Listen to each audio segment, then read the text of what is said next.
Hello every one, എല്ലാവർക്കും toss അക്കാഡമിയിലേക്ക് സ്വാഗതം. So നമുക്കിന്ന് ഡീൽ വിത്ത് ഡിഫിക്കൽട്ടി എന്ന് പറയുന്ന സെക്ഷൻ നമുക്ക് പരിചയപ്പെടാം. ഇന്ന് ഡിസ്കസ് ചെയ്യുന്നത് സ്റ്റാറ്റിസ്റ്റിക്സിലെ ഒരു പോർഷനാണ്.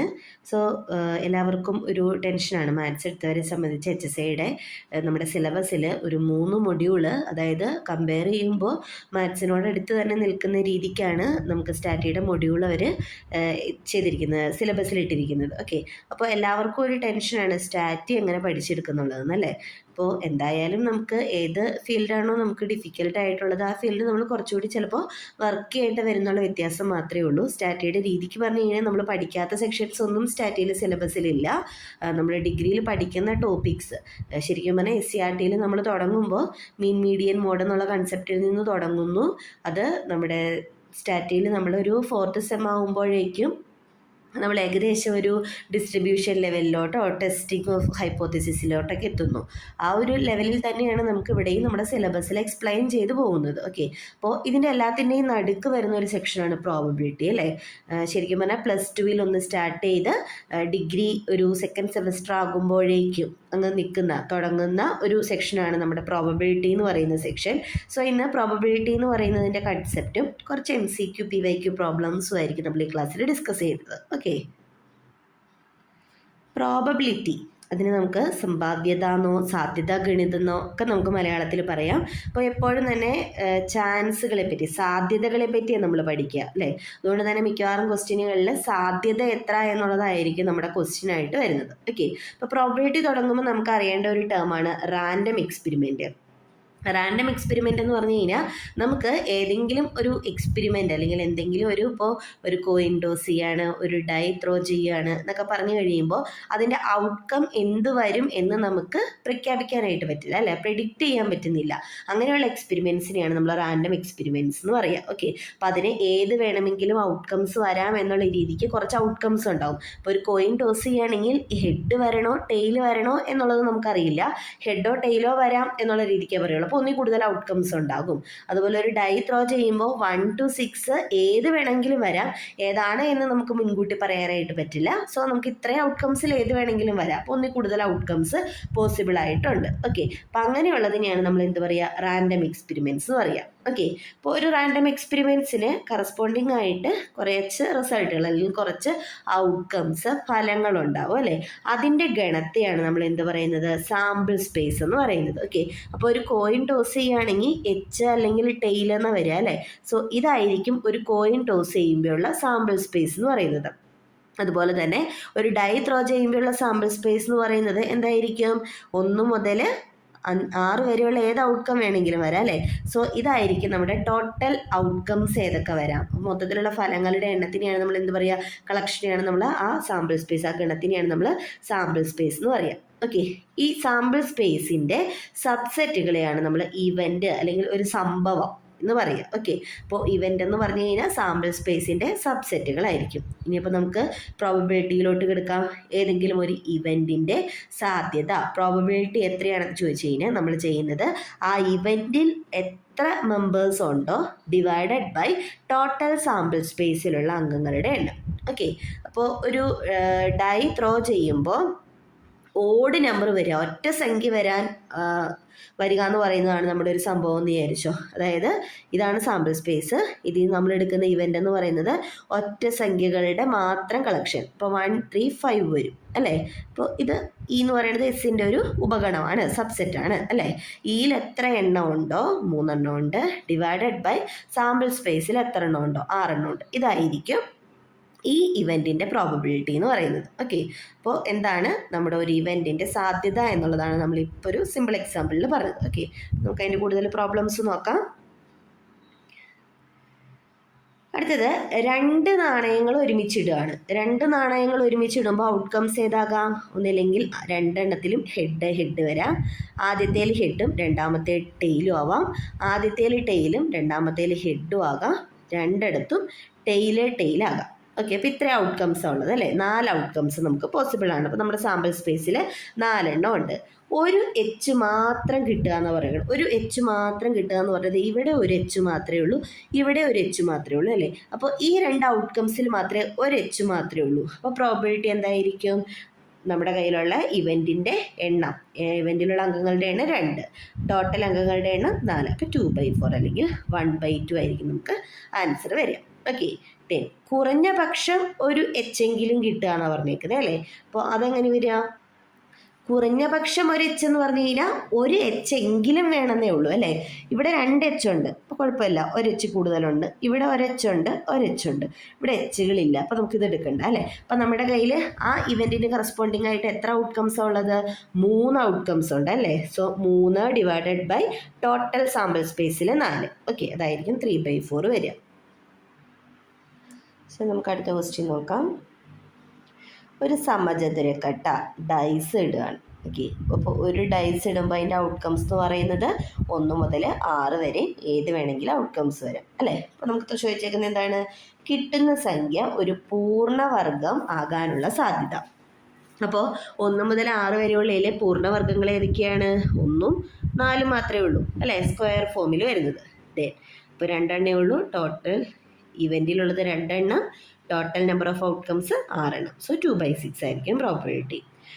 ഇരട്ട സംഖ്യ ലഭിക്കുന്നതിനുള്ള സാധ്യത. ഇരട്ട സംഖ്യകൾ ഏതൊക്കെയുള്ളത്? 2 ഉണ്ട്, 4 ഉണ്ട്, 6 ഉണ്ട് അല്ലേ. സോ 3 ഡിവൈഡഡ് ബൈ 6, അതായത് 1/2 ആയിരിക്കും നമുക്ക് പ്രോബബിലിറ്റി വരുന്നത്. ഓക്കെ ആണല്ലോ. അടുത്തത് 2 ഡൈസ് ഇടാൻ പോവാണ്. ഓക്കെ, അപ്പോൾ 2 ഡൈസ് ഇടുമ്പോൾ ഉള്ള ഔട്ട്കംസ് ആദ്യമേ തന്നെ നമുക്ക് പഠിക്കണം അല്ലേ. 1 1 1 2 അങ്ങനെ 1 6 വരെ ഏത് ഔട്ട്കം വേണമെങ്കിലും ആകാം. 2 മുതൽ 2 1 മുതൽ 2 6 വരെ ആകാം. 3 1 2 3 6 അങ്ങനെ 6 6 വരെയുള്ള ഔട്ട്കംസ്, ടോട്ടൽ 36 ഔട്ട്കംസ് ആണ് നമുക്ക് പോസിബിൾ ആയിട്ടുള്ളത് 2 ഡൈസ് വരുമ്പോൾ. ഈ ഔട്ട്കംസ് പെട്ടെന്ന് എഴുതാൻ അറിയാമെന്നുണ്ടെങ്കിൽ നമുക്ക് വേഗം അതിൻ്റെ ആൻസറുകൾ കണ്ടുപിടിക്കാനായിട്ട് സാധിക്കും. ഓക്കെ, സോ ആദ്യത്തെ ക്വസ്റ്റ്യൻ എന്താണ്? 2 സംഖ്യകളും ഇരട്ട സംഖ്യകളാകണം. 2 സംഖ്യകളും ഇരട്ട സംഖ്യകളാകുക എന്ന് പറഞ്ഞാൽ 2 2 2 4 2 6, 4 2 4 4 4 6, 6 2 6 4 6 6. ഇത്രയാണല്ലോ ഉള്ളൂ. So total number of outcomes എത്രയാണ്? 9 ആണ് നമ്മുടെ ഇവൻറ്റിലുള്ളത്. 36 ആണ് total. So probability of that event എന്ന് പറയുന്നത് എന്തായിരിക്കും? 9/36 ആയിരിക്കും. ഓക്കെ, അപ്പോൾ അതൊക്കെ. അടുത്തത് നോക്കി. ആദ്യ സംഖ്യ രണ്ടാമത്തെ സംഖ്യയേക്കാൾ കൂടുതലാകണം എന്നാണ് പറഞ്ഞേക്കുന്നത്. ആദ്യ സംഖ്യ രണ്ടാമത്തെ സംഖ്യയേക്കാൾ കൂടുതലാകണമെങ്കിൽ ഇത് 2 1 പറ്റും, 3 1 3 2, 4 1 4 2 4 3 വരെ പറ്റുള്ളൂ. 5 1 മുതൽ 5 4 വരെയും പറ്റും. ആദ്യത്തെ സംഖ്യ രണ്ടാമത്തേനേക്കാൾ വലുതായിട്ട് നിൽക്കണമല്ലോ. രണ്ടാമത്തത് 1 2 3 4 വരെയും പറ്റും. ഇതാവുമ്പോൾ 6 5 വരെയും പറ്റും അല്ലേ. അപ്പോൾ ടോട്ടൽ ഔട്ട്കംസ് എത്ര എണ്ണം ഉണ്ട്? ഇത് 1, ഇത് 2 എണ്ണം, ഇത് 3 എണ്ണം, ഇത് 4 എണ്ണം, 5 എണ്ണം അല്ലേ. അപ്പോൾ മൊത്തം എത്ര ഔട്ട്കംസായി? 15 ഔട്ട്കംസായി. സോ പ്രോബിലിറ്റി എന്ന് പറയുന്നത് 15/36 ആയിരിക്കും. ഓക്കെ, ആദ്യ സംഖ്യ രണ്ടാമത്തെ സംഖ്യയുടെ വർഗ്ഗമാകണം എന്നാണ് പറഞ്ഞേക്കണേ അല്ലേ. അപ്പോൾ 1ൻ്റെ വർഗ്ഗം 1 തന്നെ, ആദ്യ സംഖ്യ രണ്ടാമത്തേൻ്റെ വർഗ്ഗമാണെന്നാണ് പറഞ്ഞേക്കണേ. അപ്പോൾ 1 1 പറ്റും. ആദ്യത്തേത് 1, രണ്ടാമത്തേത് 1, 1 സ്ക്വയർ എന്ന് പറയുന്നത് 1 തന്നെയാണ്. 2 വച്ചിട്ടൊന്നും പറ്റില്ല അല്ലേ. ആദ്യത്തേത് 2 ആണെങ്കിൽ രണ്ടാമത്തെ സംഖ്യ √2 ആയാലാണ് ഇതിൻ്റെ വർഗ്ഗമായിട്ട് ഇത് വന്നോളൂ. അപ്പോൾ 2 √2 എന്ന് പറയുന്ന പെയർ എന്തായാലും ഇവിടെ ഇല്ല. അപ്പോൾ 2 വെച്ചിട്ട് ഒന്നും എടുക്കാൻ പറ്റില്ല. 3 വെച്ചിട്ട് എന്തായാലും പറ്റില്ല. 3 √3 എന്ന് പറയുന്ന പെയറാണ് നമുക്ക് വേണ്ടത് അല്ലേ. 4 ആണെങ്കിലോ 4 √4. 4 √4 എന്ന് പറഞ്ഞാൽ എന്താണ്? 4 2 അല്ലേ. 4 2 പറ്റുമല്ലോ. രണ്ടാമത്തേൻ്റെ സ്ക്വയർ ആയിട്ട് ആദ്യത്തെ സംഖ്യ വന്നു. 4 2 പറ്റും. ഓക്കെ, 5 √5 പറ്റില്ല, ഇതിനകത്തില്ല. അതുപോലെ തന്നെ 6 √6 എന്ന് പറയുന്ന പെയറും ഇതിനകത്തില്ല അല്ലേ. അപ്പോൾ ആകെ എത്ര എണ്ണേ ഉള്ളൂ? 1 1ഉം 4 2 മാത്രമേ ഉള്ളൂ. സോ 2 എണ്ണേ ഉള്ളൂ. അപ്പോൾ 2/36 ആയിരിക്കും അതിൻ്റെ ആൻസർ വരിക. ഓക്കെ,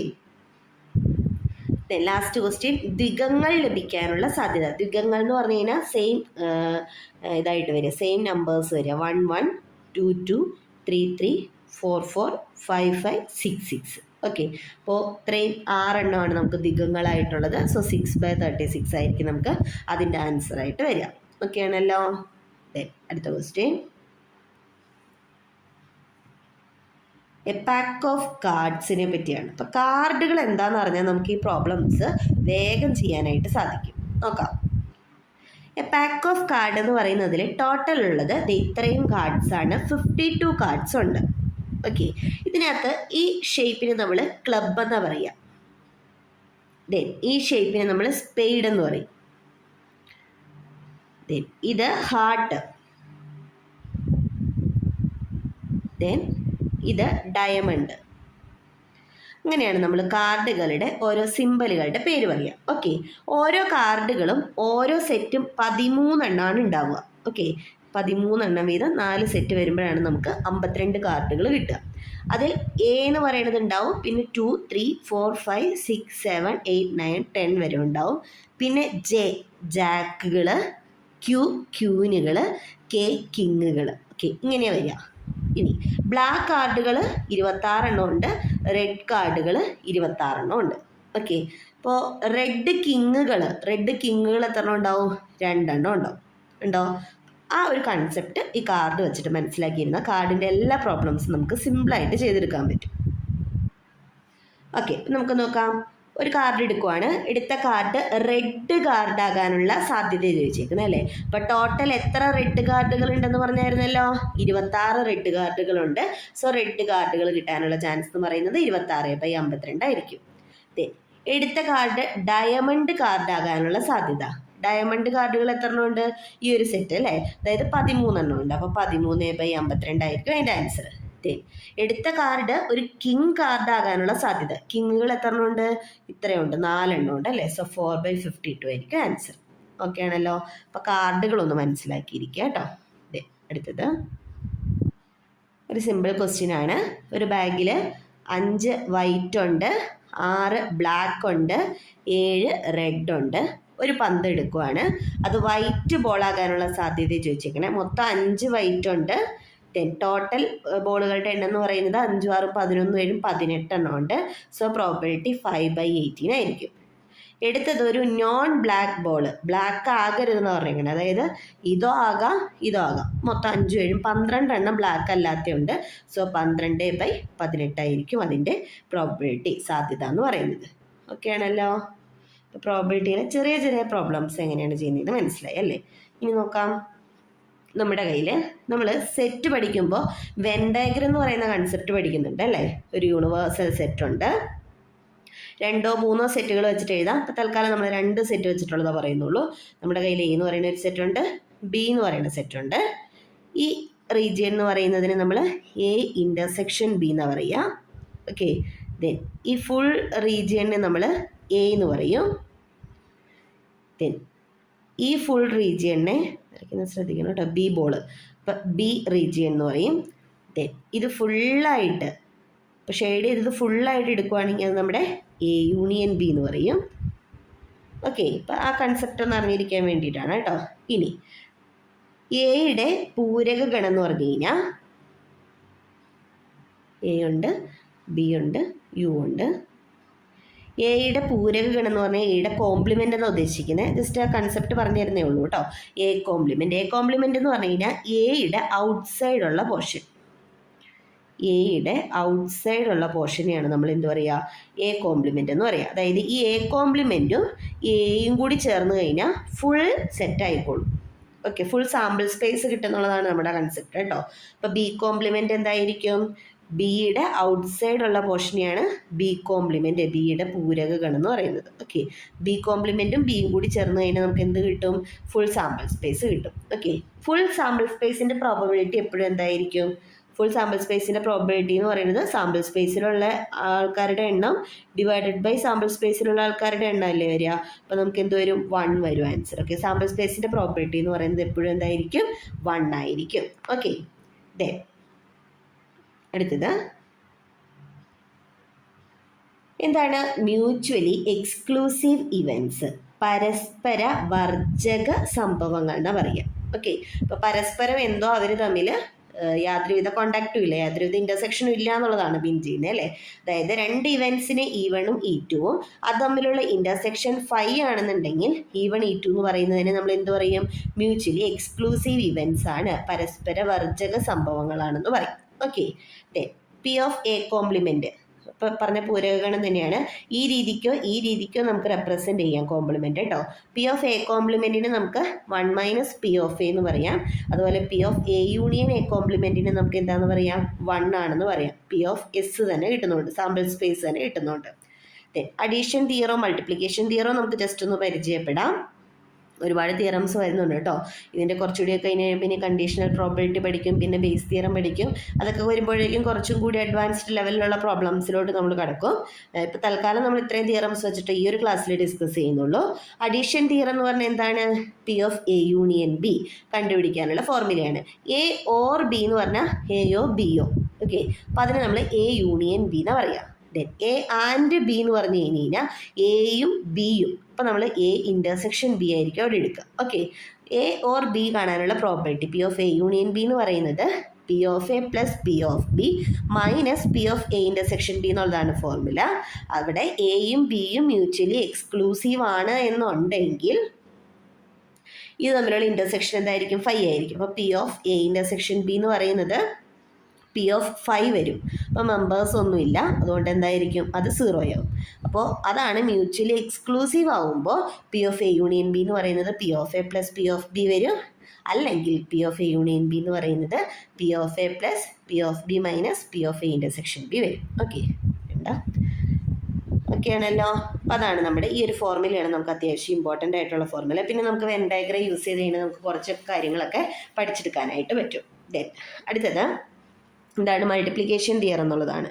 മൾട്ടിപ്ലിക്കേഷൻ തിയറത്തിൽ പറയുന്നത് P of A and B, അതായത് P of A intersection B എന്ന് പറയുന്നത് P of A into P of B ആയിരിക്കും. അത് ശരിക്കും പറഞ്ഞു കഴിഞ്ഞാൽ ഇൻഡിപെൻഡൻറ്റ് ഇവൻസിൻ്റെ ഡെഫിനേഷനും കൂടിയാണ് ഇത് പറയുന്നത്. ഇങ്ങനെയാണെങ്കിൽ എയും ബിയും ഇൻഡിപെൻഡൻ്റ് ആയിരിക്കുന്ന പറയുക, അല്ലെങ്കിൽ എയും ബിയും ഇൻഡിപെൻഡൻ്റ് ആണെങ്കിൽ നമുക്ക് ഇങ്ങനെ എഴുതാമെന്നും പറയും കേട്ടോ. ഇൻഡിപെൻഡൻറ്റ് ഇവൻസ് എന്ന് പറഞ്ഞാൽ അനാശ്രിത സംഭവങ്ങൾ എന്നോ അല്ലെങ്കിൽ സ്വതന്ത്ര സംഭവങ്ങൾ എന്നോ ഒക്കെ നമുക്ക് മലയാളത്തിൽ പറയാം കേട്ടോ. അപ്പോൾ പി ഓഫ് എ ഇൻ്റർസെക്ഷൻ ബിനെ നമുക്ക് P of A into P of B എന്ന് എഴുതാം. ഓക്കെ, അപ്പോൾ നമ്മൾ പഠിച്ചിരിക്കേണ്ട ഫോർമുലകളാണ് ഈ ഒരു ഫോർമുല. ഇത് ഇൻഡിപെൻഡൻ്റ് ആണെങ്കിൽ ഈ ഒരു ഫോർമുല, എക്സ്ക്ലൂസീവ് ആണെങ്കിൽ അതുപോലെ ഇൻഡിപെൻഡൻ്റ് ആണെങ്കിൽ ഈ ഫോർമുല. ഓക്കെ, പിന്നെ അത് ഈ ഒരു കൺസെപ്റ്റും ഇത്ര അറിഞ്ഞിരുന്നു കഴിഞ്ഞാൽ നമുക്ക് കുറച്ചൊക്കെ പ്രോബ്ലംസ് നമുക്ക് ചെയ്യാനായിട്ട് സാധിക്കും. നമുക്ക് പ്രോബ്ലംസ് നോക്കാം. ഒരു ക്ലാസ്സിൽ 40% കുട്ടികൾ കണക്കും 30% കുട്ടികൾ ബയോളജിയും 10% കുട്ടികൾ 2 വിഷയങ്ങളും പഠിക്കുന്നു. ഞാനത് വെൻ ഡയഗ്രം യൂസ് ചെയ്തിട്ട് റെപ്രസെൻ്റ് ചെയ്യാം. 40% കുട്ടികൾ മാത്സ്, ദെൻ 30% ബയോളജി, 10% കോമൺ അല്ലേ. ഇപ്പോൾ 10% കോമൺ എന്ന് പറയുമ്പോൾ 10 ഇവിടെ കിടക്കും. 40% എന്ന് പറയുമ്പോൾ 10 ഓൾറെഡി പോയി, ബാക്കി ഈ പോർഷനിൽ 30 കിടക്കും. ദെൻ 30% കണക്കെന്ന് പറയുമ്പോൾ 40% കണക്ക്, 30% ബയോളജി എന്ന് പറഞ്ഞിരിക്കുന്നത്. 30 ബയോളജി ഉള്ളത് ഈ ഒരു ബോക്സ് നിറയെ ബയോളജിക്കാരാണ്. 30% എന്ന് പറയുമ്പോൾ 10 ഇവിടെ ഉണ്ട്, ബാക്കി 20 മാറിക്കിടക്കും. ഓക്കെ, ഇപ്പോൾ നോക്കി മാത്സ് ഉള്ള 40 പേര് ഇവിടെ ഉണ്ട്. 40%, 100-ൽ 40 പേര്. ദെൻ ബയോളജി എടുക്കുന്ന എത്ര പേരുണ്ട്? മൊത്തം 30 പേര് ഈ സർക്കിളിൻ്റെ ഉള്ളിലുണ്ട്. ഇനി ചോദിച്ചേക്കുന്നത് എന്താണ്? കണക്ക് അല്ലെങ്കിൽ ബയോളജി പഠിക്കാനുള്ള സംഭാവ്യത എത്രയാണെന്ന് ചോദിച്ചേക്കുന്നത്. ഒരു കുട്ടീനെ എടുത്തു കഴിഞ്ഞാൽ അത് ഒന്നില്ലെങ്കിൽ കണക്ക് പഠിച്ചിട്ടുണ്ടാവണം, അല്ലെങ്കിൽ ബയോളജി പഠിച്ചിട്ടുണ്ടാവണം. രണ്ടും പഠിച്ചാലും കുഴപ്പമൊന്നുമില്ല. അതായത് ആ കുട്ടി എവിടെയുള്ളതായിരിക്കണം? ഇതിൻ്റെ ഉള്ളിലുള്ള കുട്ടികളെയാണ് നമ്മൾ എടുക്കാനായിട്ട് പറ്റുള്ളൂ അല്ലേ. അപ്പം നമുക്ക് എന്ത് പറയാം? ടോട്ടൽ പെർസെൻറ്റേജ് കണ്ടുപിടിക്കണം അല്ലേ. അപ്പം നമുക്കതിൻ്റെ പെർസെൻറ്റേജ് അല്ലെങ്കിൽ നമുക്ക് പ്രോബിലിറ്റിയുടെ ടേംസിൽ തന്നെ എഴുതാം. മാത്സ് പഠിക്കുന്നവർ 40% എന്ന് പറഞ്ഞു കഴിഞ്ഞാൽ പ്രോബിലിറ്റി ഓഫ് എ എന്ന് പറയുന്നത് ടോട്ടൽ 100 ആണെങ്കിൽ അതിനകത്ത് 40 പേരെന്നുള്ളതാണോ മീൻ ചെയ്യുന്നത്. സോ 40/100 2/5 ആയിരിക്കും. ബയോളജിക്ക് 30% എന്ന് പറഞ്ഞു കഴിഞ്ഞാൽ മൊത്തം 100 പേരുണ്ടെങ്കിൽ അതിൽ 30 പേര്, അതായത് 3/10 ആയിരിക്കും അവിടെ നിന്ന് ഒരു കുട്ടീനെ കിട്ടാനുള്ള പ്രോബിലിറ്റി. എ ഇൻ്റർസെക്ഷൻ ബി രണ്ടിനും കൂടി കോമൺ ആയിട്ട് ഒരു കുട്ടീനെ കിട്ടാനുള്ള ചാൻസ് എത്രയാണ്? 10%. അത് 10/100 1/10 ആണ്. നമ്മളോട് ചോദിച്ചേക്കുന്നത് ഏതെങ്കിലും ഒരെണ്ണം എന്നാണ്, അതായത് യൂണിയനിലുള്ള ആളെ കിട്ടാനുള്ള പ്രോബിലിറ്റിയെ ചോദിച്ചേക്കുന്നത്. പി ഓഫ് എ യൂണിയൻ ബിയുടെ formula P of A plus P of B minus P of A intersection B ആണ് അഡീഷൻ തിയറം അനുസരിച്ചിട്ട്. സോ 2/5 പ്ലസ് 3/10 മൈനസ് 1/10 ചെയ്യുമ്പോൾ നമുക്ക് എത്ര കിട്ടും? 3/5 ആൻസർ ആയിട്ട് കിട്ടും. ഓക്കെ, അപ്പോൾ വെൻ ഡയഗ്രം യൂസ് ചെയ്ത് കഴിഞ്ഞാൽ നമുക്ക് കുറച്ചുകൂടി എളുപ്പത്തിൽ കണ്ടുപിടിക്കാം. അതുപോലെ തന്നെ നമുക്ക് ഇത് വേണമെങ്കിൽ എന്ത് ചെയ്യാം? ഇപ്പോൾ ഇങ്ങനെ അറിയാലോ, അതിനകത്തുള്ള ഏതെങ്കിലും കുട്ടികളാവുമെന്ന് പറഞ്ഞാൽ 30, 10, 40, 20, 60. സോ 60/100 ആയിരിക്കും ആൻസർ, അതായത് 6/10, 3/5 ആയിരിക്കും ആൻസർ എന്ന് വേണമെങ്കിൽ നമുക്ക് വെൻ ഡയഗ്രം യൂസ് ചെയ്തിട്ട് ഡയറക്റ്റ് പറയാനായിട്ടും സാധിക്കും. ഓക്കെ, അടുത്തത് എയും ബിയും അനാശ്രിത സംഭവങ്ങളാണ്. ഇൻ്റർസെക്ഷൻ എന്താണ്? അനാശ്രിതം എന്ന് പറഞ്ഞു കഴിഞ്ഞാൽ ഇൻഡിപെൻഡൻ്റ് ആണ്. P of A intersection B എന്ന് പറയുന്നത് എന്താണ്? P of A into P of B ആണ്. അങ്ങനെയാണെങ്കിൽ എന്താ ചോദിച്ചേക്കുന്നത്? P of A union B എന്നാണ് ചോദിച്ചിരിക്കുന്നത്. P of A union B കണ്ടുപിടിക്കാനുള്ള ഫോർമുല എന്ന് പറയുന്നത് ശരിക്കും എന്താണ്? P of A union B എന്ന് പറയുന്നത് P of A plus P of B minus P of A intersection B എന്നുള്ളതാണ് അല്ലേ? അപ്പോൾ പി ഓഫ് എ ഇൻ്റർസെക്ഷൻ ബിക്ക് പകരം അനാശ്രിത സംഭവങ്ങളായത് കാരണം P of A into P of B നമുക്കിവിടെ സബ്സ്റ്റിറ്റ്യൂട്ട് ചെയ്യാം. ഈ രണ്ട് ടേംസിൽ നിന്ന് ഒരു പി ഓഫ് ബി കോമൺ ആയിട്ട് എടുത്താൽ ബാക്കി നമുക്ക് പി ഓഫ് ബി ഇവിടെ നിന്ന് പോകുന്ന ഇവിടെ 1 ഉണ്ടാവും, ഇവിടെ നിന്ന് പി ഓഫ് ബി പോകുന്ന ബാക്കി പി ഓഫ് എ ഉണ്ടാവും. So 1 minus P of A എന്ന് ബ്രാക്കറ്റിൽ ഇടാം. 1 മൈനസ് പി ഓഫ് എനെ നമുക്ക് പി ഓഫ് എ കോംപ്ലിമെൻ്റ് എന്ന് എഴുതാം അല്ലേ? എ കോംപ്ലിമെൻ്റ് ഇപ്പോൾ നമ്മൾ 3 നൊട്ടേഷൻസ് ആയി. ഇതിലേത് വേണേലും എ കോംപ്ലിമെൻ്റ് എയുടെ പൂരക ഗണമായിട്ട് നമുക്ക് എടുക്കാം. സോ നമ്മൾ ആദ്യത്തെ റിസൾട്ട് പഠിച്ചായിരുന്നു. പി ഓഫ് എ കോംപ്ലിമെൻ്റ് എന്ന് പറയുന്നത് 1 മൈനസ് പി ഓഫ് എ ആണ്. അപ്പോൾ നമുക്ക് 1 മൈനസ് പി ഓഫ് എക്ക് പകരം പി ഓഫ് എ കോംപ്ലിമെൻ്റ് എഴുതാം. ഓക്കെ, അതെ. പി ഓഫ് ഇത് വച്ചിട്ട് നമുക്ക് ഇതിനകത്ത് പ്രത്യേകിച്ചൊന്നും വരുന്നില്ല അല്ലേ? എല്ലായിടത്തും പി ഓഫ് എ കോംപ്ലിമെൻറ്റും പി ഓഫ് ബി കോംപ്ലിമെൻറ്റും ഒക്കെ ഉള്ളതാണ്. അപ്പോൾ ബി കോംപ്ലിമെൻറ്റ് കൊണ്ടുവരണമെങ്കിൽ ബീനെ മാറ്റണം. ബീനെ മാറ്റാൻ പി ഓഫ് ബീനെ നമുക്ക് 1 minus P of B complement എന്ന് എഴുതാം. ഓക്കെ ആണല്ലോ? അതെ. പി ഓഫ് ബി എന്ന് പറയുന്നത് 1 minus P of B compliment ആയിരിക്കും. പി ഓഫ് ബിയും പി ഓഫ് ബി കോംപ്ലിമെൻറ്റും കൂടി കൂട്ടിക്കഴിഞ്ഞാൽ നമുക്ക് എന്താ കിട്ടുക? സാമ്പിൾ സ്പേസിലെ എലമെൻസിൻ്റെ പ്രോബിലിറ്റി 1 ആയി കിട്ടുക. ഓക്കെ, ഒരു സെറ്റും അതിൻ്റെ കോംപ്ലിമെൻറ്റിൻ്റെ പ്രോബിലിറ്റിയും കൂടി ചെയ്ത് കഴിഞ്ഞാൽ നമുക്ക് ഫുൾ സാമ്പിൾ സ്പേസിലെ പ്രോബിലിറ്റി അതായത് 1 കിട്ടിക്കോളൂ. ഇത് രണ്ടും എന്താണ്? പൂരക ഗണങ്ങളാണ് അല്ലേ? പരസ്പര ഇൻ്റർസെക്ഷൻസ് ഒന്നുമില്ല. മ്യൂച്വലി എക്സ്ക്ലൂസീവ് ആയിട്ടുള്ള ഇവൻറ്റ്സ് ആണ് ബിയും ബി കോംപ്ലിമെൻറ്റും. ബിയും ബി കോംപ്ലിമെൻ്റ് എന്ന് പറയുന്നത് എന്താണ്? പൂരകങ്ങളാണ്. ബിയുടെ പുറത്തുള്ള സാധനങ്ങളെ നമ്മൾ കോംപ്ലിമെൻ്റ് എന്ന് പറയുന്നത് അല്ലേ? അതെ. അപ്പോൾ അതിനെ മാറ്റി എഴുതി. സോ പി ഓഫ് ബിനെ നമ്മൾ എന്ത് എഴുതി? 1 minus P of B compliment എഴുതി. ഇനി ഇതിനുള്ളിലേക്ക് ഒന്ന് മൾട്ടിപ്ലൈ ചെയ്ത് കഴിഞ്ഞാൽ P of A compliment into P of B complement എന്ന് എഴുതാം. ഓക്കെ, പി ഓഫ് എയും പി ഓഫ് എ കോംപ്ലിമെൻറ്റും കൂടി കൂട്ടിക്കഴിഞ്ഞാൽ 1 കിട്ടും. So 1 minus P of A complement into P of B complement എന്ന് എഴുതാം. സോ ഓപ്ഷൻ ബി ആയിരിക്കും നമുക്ക് കറക്റ്റായിട്ടുള്ള ആൻസർ വരിക. അപ്പോൾ ഓപ്ഷനിലോട്ട് എത്തിക്കാനായിട്ട് നമുക്ക് അറിയാവുന്ന റിസൾട്ടുകൾ ഏതെങ്കിലുമൊക്കെ അപ്ലൈ ചെയ്ത് എത്തിക്കുക എന്നുള്ളതാണ് നമ്മൾ ചെയ്യേണ്ട കാര്യം. അപ്പോൾ അതിന് നമുക്ക് അത്യാവശ്യം വേണ്ടുന്ന ഐഡൻറ്റിറ്റി അഡീഷൻ തിയറംസോ അല്ലെങ്കിൽ അത്യാവശ്യം എ കോംപ്ലിമെൻ്റ് എയുടെ റൂൾസോ ഒക്കെ നമ്മളൊന്ന് അറിഞ്ഞിരുന്നു കഴിഞ്ഞാൽ നമുക്ക് ചെയ്യാവുന്നതേ ഉള്ളൂ. അതെ. Last question. എ ബി എന്നിവ സ്വതന്ത്ര ഇവൻ്റ് ആണ്. സ്വതന്ത്ര ഇവൻ്റ് എന്ന് പറഞ്ഞാൽ എന്താണ്? ഇൻഡിപെൻഡൻ്റ് ആണ്. ഓക്കെ, പി ഓഫ് എ എന്ന് തന്നിട്ടുണ്ട്, പി ഓഫ് ബി എന്ന് തന്നിട്ടുണ്ടായാൽ എ ബി എന്നിവ ലഭിക്കാതിരിക്കാനുള്ള പ്രോബിലിറ്റി ചോദിച്ചിരിക്കുന്നത്. അപ്പോൾ എ ഉണ്ട്, ബി ഉണ്ട്, യു ഉണ്ട്. എയും ബിയും ലഭിക്കരുതെന്ന് പറഞ്ഞു കഴിഞ്ഞാൽ എവിടെ കിടക്കണം? ഇവിടെ കിടക്കണം അല്ലേ? അതായത് എ യൂണിയൻ ബിയുടെ പുറത്ത് കിടക്കണം ആണല്ലോ. എ യൂണിയൻ ബി എന്ന് പറയുന്നത് ഏതാ? ഇതാണ്. അപ്പോൾ എ യൂണിയൻ ബിയുടെ പുറത്തുള്ള പോർഷൻ എന്ന് പറയുമ്പോൾ എന്തായിരിക്കും? എ യൂണിയൻ ബിയുടെ കോംപ്ലിമെൻ്റ് ആയിരിക്കും ആണല്ലോ. സോ എ യൂണിയൻ ബിയുടെ കോംപ്ലിമെൻറ്റ് നമ്മൾ പഠിച്ചിട്ടുണ്ട്. ഡി മോർഗൻസ് ലോ നമ്മൾ സെറ്റ് തിയറിയിൽ പഠിക്കുന്നതാണ്. A complement intersection B compliment ആയിരിക്കും. സോ ഇതിൻ്റെ പ്രോബബിലിറ്റി എന്ന് പറഞ്ഞു കഴിഞ്ഞാൽ നമ്മൾ എന്ത് കണ്ടുപിടിച്ചാൽ മതി? ഇതിൻ്റെ പ്രോബബിലിറ്റി കണ്ടുപിടിച്ചാലും മതി. എയും ബിയും സ്വതന്ത്ര ഇവൻ്റ് ആണ്, ഇൻഡിപെൻഡൻ്റ് ആണ്. സോ എ കോംപ്ലിമെൻറ്റും ബി കോംപ്ലിമെൻറ്റും ഇൻഡിപെൻഡൻ്റ് ആയിരിക്കും. So P of A complement intersection B കോംപ്ലിമെൻറ്റിന് നമുക്ക് എങ്ങനെ എഴുതാം? പി ഓഫ് എ കോംപ്ലിമെൻറ്റ് ഇൻഡിപെൻഡൻറ്റിൻ്റെ റൂൾ അനുസരിച്ചിട്ട് P of A complement into P of B complement എന്ന് എഴുതാം. Okay, P of A complement എന്ന് പറയുന്നത് എന്താണ്? 1 മൈനസ് പി ഓഫ് എ ആണ്. P of B complement 1 minus P of B ആണ്. P of എയും പി ഓഫ് ബി തന്നിട്ടുണ്ട്. So 1 minus 0.3 1 minus 0.6 ചെയ്യുമ്പോൾ 0.28 ഓപ്ഷൻ എ നമുക്ക് ആൻസറായിട്ട് കിട്ടും. ഓക്കെ, അപ്പോൾ പ്രോബബിലിറ്റിയിലെ ശരിക്കും പറഞ്ഞു കഴിഞ്ഞാൽ നമ്മുടെ ഒരു അഡീഷൻ തിയറം വരെ, മൾട്ടിപ്ലിക്കേഷൻ അഡീഷൻ തിയറം വരെ നമ്മൾ നോക്കിയിട്ടുള്ളൂ. ഇനിയും പ്രോബബിലിറ്റിയിൽ ഇതിൻ്റെ കണ്ടിന്യൂഷൻ ആയിട്ടായിരിക്കും നമ്മുടെ പ്രോബബിലിറ്റിയിൽ എല്ലാ കൺസെപ്റ്റുകളും വരിക. ഓക്കെ, അപ്പോൾ ഇത്രയും കാര്യങ്ങൾ മനസ്സിലാക്കിയിരിക്കുക. ഇനി നിങ്ങൾക്ക് കുറച്ചും കൂടി പ്രോബബിലിറ്റിയിലെ ഒരു എക്സ്റ്റെൻഡ് ചെയ്ത് എന്തെങ്കിലും തിയറി നോക്കണം എന്നുണ്ടെങ്കിൽ നിങ്ങൾക്ക് മനസ്സിലാക്കാൻ പാകത്തിനാണ് ഈ ഒരു പോർഷൻ സെലക്ട് ചെയ്തെടുത്തിരിക്കുന്നത് കേട്ടോ. ഓക്കെ, ഇത്രയും കൺസെപ്റ്റുകൾ മനസ്സിലാക്കുക കേട്ടോ. Okay, then thank you.